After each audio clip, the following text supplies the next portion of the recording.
ادب ناظرین، آپ دیکھ رہے ہیں فروغ وطن، پیش آج کی اردو ہیڈ لائنز دانش اقبال کے ساتھ۔ لینڈ سلائڈنگ کی وجہ سے بند جموں سرینگر شاہراہ 38 گھنٹے بعد دوبارہ بحال، فی الحال یک طرفہ ٹریفک کو چلنے کی اجازت۔ آر پر درماندہ مسافروں نے راحت کی سانس لی۔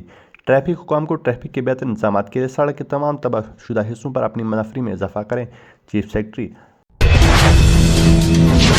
اگر صورتحال معمول ہے تو جموں کشمیر میں انتخابات کرائیں: فاروق عبداللہ۔ جموں کشمیر کو ریاست کا درجہ بحال کرنے کے معاملے پر انہوں نے لوگوں کے ساتھ ایک چال چلانے کا الزام لگایا۔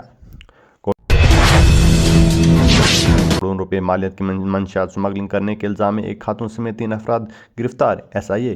سینٹرل جیل سرینگر میں بند ہینڈلرز کے ساتھ مل کر سرحد پار سے کالعدم دہشت گرد تنظیموں کے ذریعے چلانے کا انکشاف۔ تعلیمی اداروں میں بچوں کی داخلہ عمر 6 سال مقرر۔ حکومت تمام ریاستوں میں مرکز کے زیر انتظام علاقوں کو ہدایت۔ جموں کشمیر میں پراپرٹی ٹیکس ناگزیر، پراپرٹی ٹیکس جیسے قوانین کو منسوخ کیا جائے: کانگریس۔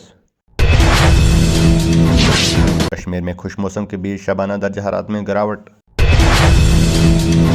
بڑوا وارڈ 1 کے مریضوں کو بذریعہ فوجی ہیلی کاپٹر ضلع ہسپتال کشتواڑ پہنچایا گیا۔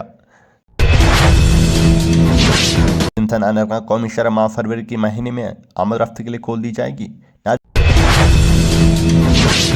اسی کے ساتھ دیجیے اپنے میزبان دانش اقبال کو اجازت۔ آپ دیکھتے رہے فروغ وطن۔ ہمارے پیج کو لائک، سبسکرائب اور شیئر کرنا نہ بھولیں۔ اللہ حافظ۔